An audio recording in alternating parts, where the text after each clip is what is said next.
দেখুন সুপ্রিয় শিক্ষার্থীরা, যেহেতু তোমাদের 29 তারিখে হচ্ছে রসায়ন পরীক্ষা, তাই রসায়নে তুমি যাতে 5টা সৃজনশীল কমন পেতে পারো, মাত্র 60টি অধ্যায় পড়ে সেই সাজেশনটা তোমাদেরকে দিব। তো আপুকে সাবস্ক্রাইব করে রেখো। আর কি দেখো, তুমি যদি আমার চ্যানেলের ভিডিওগুলো দেখে থাকো, তুমি বুঝবা যে আমি এমন সাজেশান দিই যেখানে তুমি স্বল্প করে যাতে বেশি কমন পাও, ঠিক আছে?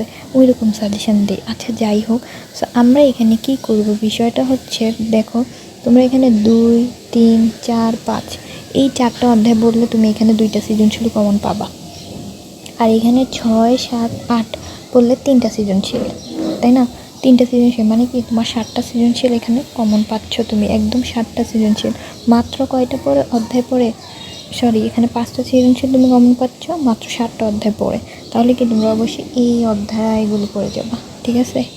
এটা একটা স্ক্রিনশট দিয়ে রাখো।